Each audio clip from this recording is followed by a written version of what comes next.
maksudnya dana talangan itu pinjaman, kita dipinjamin ya tanpa harus memberi bunga. Nanti kita pinjaman itu kemudian ketika kita udah bayar kembali, nah dana pembayaran dari kita yang kita pinjam itu digulirkan ke masyarakat yang lain. Itu sebut dana talangan gitu loh.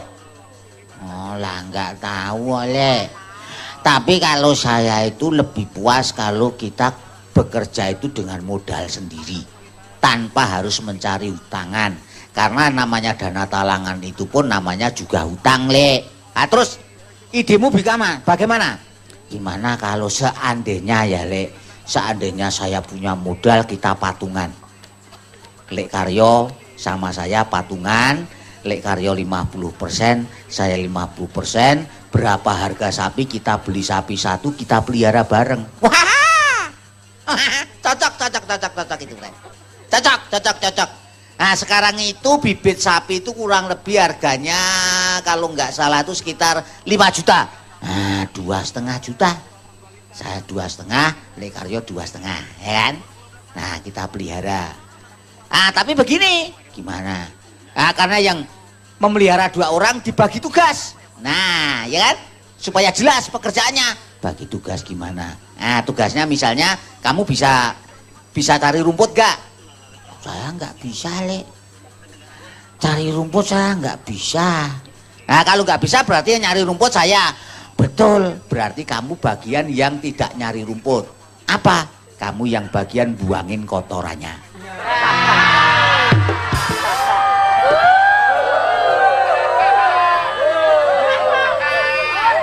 Oh gitu, ya nggak apa-apa, Le, nggak apa-apa. Memang saya nggak bisa nyari rumput. Saya nyabit itu nggak pinter. Yang pinter Lek Karyo yang nyari rumput. Nah sekarang dipertegas saja ya. Job desk-nya dipertegas. Job deskripsi pekerjaan kita dipertegas, ya gak? Nah, saya itu di bagian sapi bagian depan. Dari semua yang berhubungan dengan bagian depan sapi itu tanggung jawab saya, hak saya. Nah, bagian belakang yang berurusan dengan urusan bagian belakang itu adalah hak urusan kamu semuanya, apapun yang ada di belakang itu.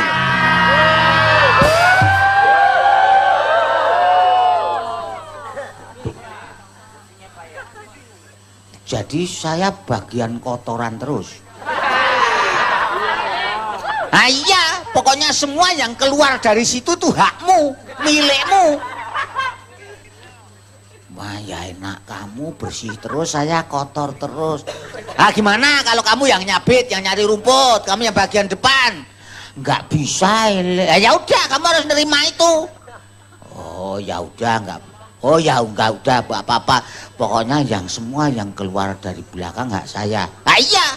Oke. Setuju, deal, salaman dulu.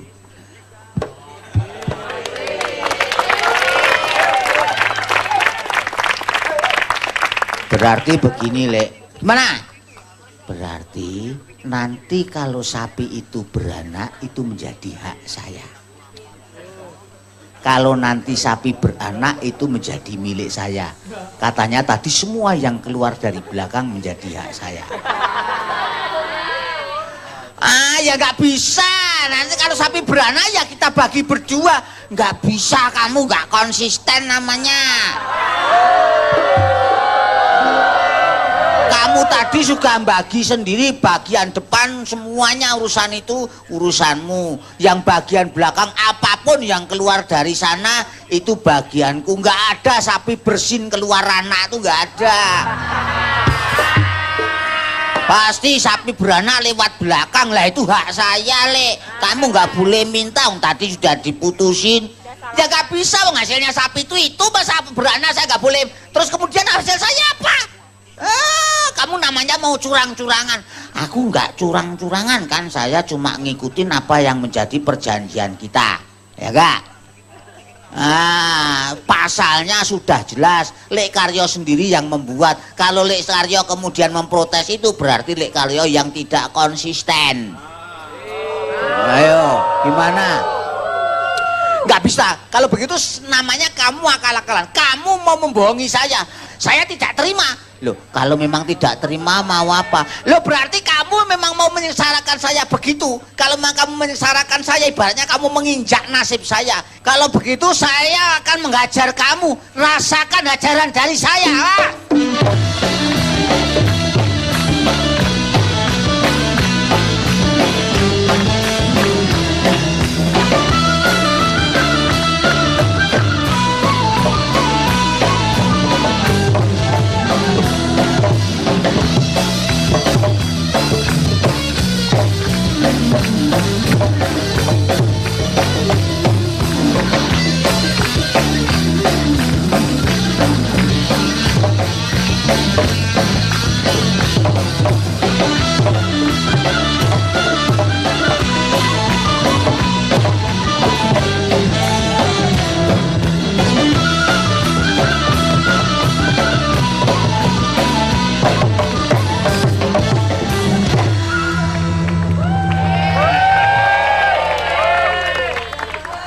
Ayo, kamu orang tua mau berani sama saya.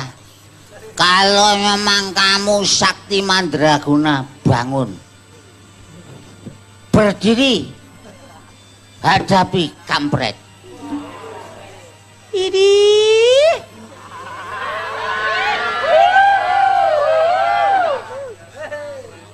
Kok jadi begini sih, Pret? Tega amat loh. Ini kan paman kamu. Biarin, walaupun paman saya, kalau memang dia nggak jelas sikapnya, nggak konsisten, diajak ngomong senanya sendiri, ya udah, saya pukulin aja. Emangnya apaan? Ya lo kagak tahu ya, ini temen deket gue. Lu nyakiti dia, ame aja lu nantang ame gue.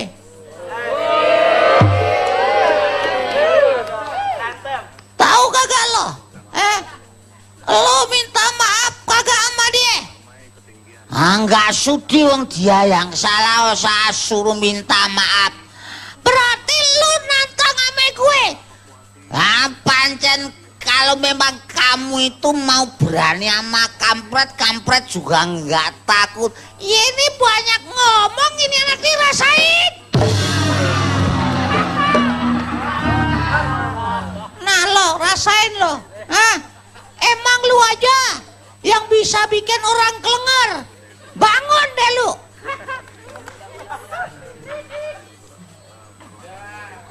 Piye tuh? Udah jelas sih. Jun, kamu kok gitu sih?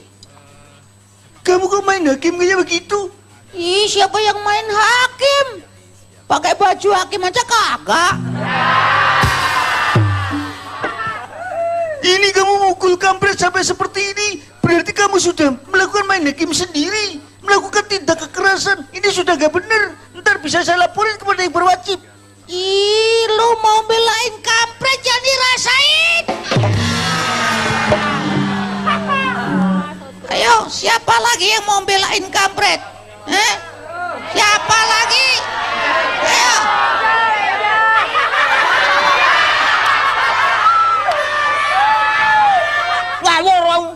Masa orang dipukulin kayak begini? Mentang-mentang kamu kuat, mentang-mentang kamu punya kekuatan, lo kamu mukuli orang sudah sendiri. Ini negara hukum, kamu tidak boleh berbuat semacam itu. Kamu tuh tahu gak, tahu aturan gak, tahu etika gak? Sama sekali tidak mengerti tatanan sosial, sama sekali tidak punya ngerti tatanan moral. Berbuat senangnya dasar preman jalanan, tidak ngerti bagaimana orang harus bersikap. Banyak mulu.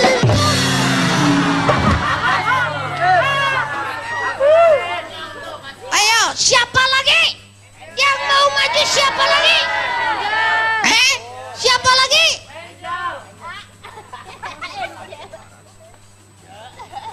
Iki neng apa toh John? Ini bagaimana? Kok sampai kamu tega berbuat begini, sekian orang kamu pukulin, pada pingsan semua kayak begini? Bagaimana ini? Ini orang tua juga mau ngebelain.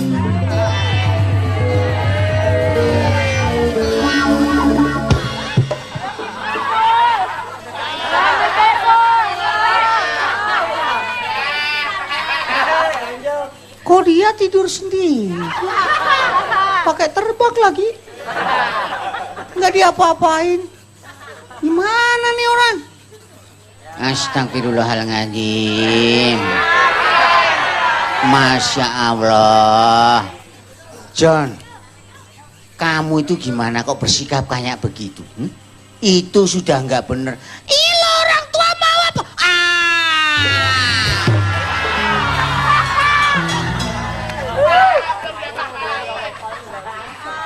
Belum diapa-apain juga udah langsung jatuh sendiri. Jangan-jangan ngantuk ini dia. Hei! Datang-datang langsung bersin. Kamu ini sudah keterlaluan. Sekian orang kamu pukilin. Saudara-saudara para warga desa Bangunjiwo, ini Joni sudah gila. Dia ngamuk pukulin sekian banyak orang. Maka dari itu saudara-saudara, tangkap si Joni sekarang juga. Tangkap Joni, yo. Tangkap Joni, yo.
Aduh, Pret, ngapa nek gara-gara kowe awake dhewe ditangkep ning kene. Wis, iki awake dhewe kari nunggu hukuman iki engko. Engko yang akan kita terima hukuman kita apa? Dah ini gara-gara kamu. Ya kamu yang salah. Sini Pak Lurah. Silakan, ini provokator biang kerusuhannya sudah ketangkep. Ini Pak Lurah. Silakan bogo-bogo sini Pak Lurah bogo. Pak Lurah komandan. Dah. Oh maaf, saya baru ke kamar kecil. Ke kamar kecil buang air besar. Berarti tidak konsisten. Mestinya ke kamar kecil buang air kecil. Ya nggak ada, Pret, kamu tuh kok ngomongan kok sampai ke situ loh, apa-apa diurusin. Ya biarin, namanya orang kritis.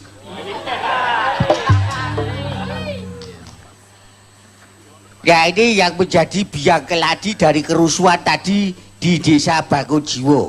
Nah, sebagai saksi saya hadirkan korban salah satunya yang si Dewacono. Monggo yang datang ke sini yang.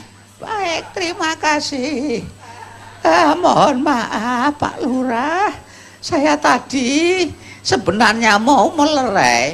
Lah kok malah ini dua orang ini. Nggak tahu tiba-tiba saya kok langsung saja seperti nggak inget apa-apa. Oh baik Mbak, silakan duduk yang enak. Baik Pak, terima kasih. Tolong dijelaskan akar persoalan yang membuat keributan. Sebab keributan itu pasti berpangkal pada akar persoalan. Maka dari itu akar persoalan pasti yang akan menjadi awal dari keributan. Maka dari itu jelaskan keributan itu dari akar persoalan. Maka itu akar persoalan penting untuk merunut dari mana akar keributan. Bah, sampan mon sing ngomong supaya saya menjelaskan akar bahar. Bukan akar keributan, Mbah. Sudah. Nanti dulu Pak Lurah. Mohon maaf saya mewakili Pak Lurah, boleh? Boleh, silakan Mbah, boleh. Ya, baiklah. Ya. Ini setelah diselidiki bersama-sama, ini jelas bahwa yang menjadi sumber keributan, sumber tawuran kamu dan kampret. Apa masalahnya? Masalahnya gini, Mbah. saya dan kampret itu sudah berencana patungan. Nah, patungan membeli sapi. Akhirnya disepakati. Saya yang bertugas mencari rumput, dia yang bertugas membersihkan kotorannya. Nah, saya bagian depan, dia bagian belakang. Lah kok ketika sapi itu punya anak, lah kok dia nggak mau memberi bagian saya? Anak sapi itu mau di-HI sendiri, mau dimiliki sendiri oleh kampret. Ya saya nggak terima. Lah wong pasalnya tadi begitu, Mbah. Ini ya nggak konsisten, katanya segala sesuatu yang keluar dari belakang itu menjadi hak saya. Baik kotoran ataupun apa yang keluar. Nah, namanya anak sapi kan mesti keluar dari belakang toh, Mbak. Ya betul, nggak ada sapi beranak dari hidung itu ya nggak ada. Nah, makanya itulah kok dia nggak konsisten, wong yang bikin aturan dia sendiri, malah dia marah-marah nantang berkelahi. Ya saya ladenin saja, Mbak. Oh begitu. Nah sekarang begini saja, yang jadi akar keributan masalah ternak sapi. Ya sudah begini, saya ingin bukti. Apa betul? Maka dari tolong sapi kalian dibawa ke sini. Hah? Sapinya dibawa ke sini. Sapinya siapa? Loh, katanya kalian ini bekerja sama memelihara sapi hingga ribut seperti ini. Ya sudah, akar keributan barang yang menjadi benda keributan itu bawa ke sini. Lah, sapinya siapa? Sapi Angel. Ya jajal isih mumet mergo dikamplengi kira mudeng. Pret. Ya, Mbah. Kamu yang agak waras, coba kamu bilang. Ini yang jadi biang keladi masalah sapi. Betul, Mbah. Nah sekarang tolong sapi itu dibawa ke sini. Sapinya siapa, Mbah?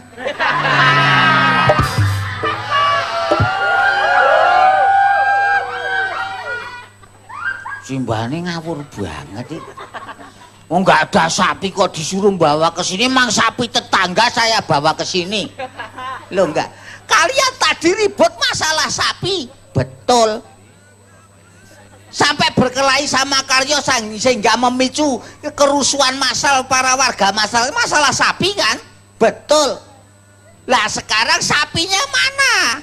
Sapinya siapa? Bu, yang logis toh, Mbak. Mau nggak ada sapi kok disuruh bawa ke sini? Yang nggak logis ini saya apa kamu?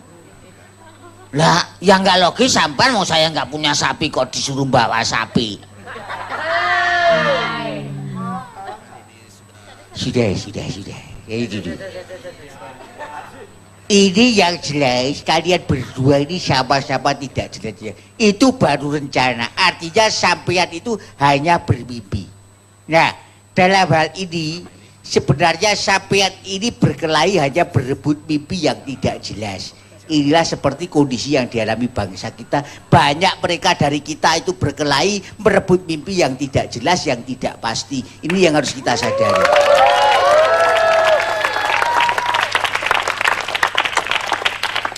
Termasuk masalah sapi ini sebenarnya justru yang kita pertanyakan. Lahan di Indonesia ini sangat luas. Untuk beternak sapi jutaan sampai miliaran ekor itu mampu. Tapi mengapa persoalannya kemudian kita sekarang impor?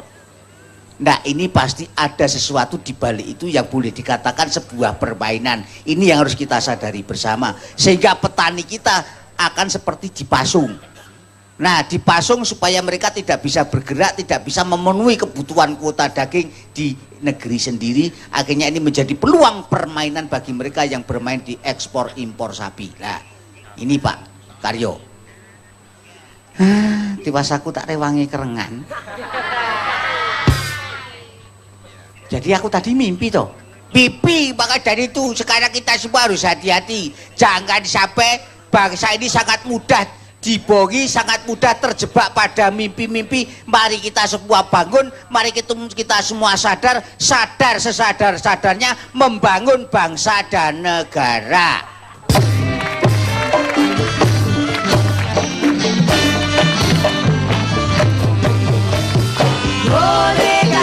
hanya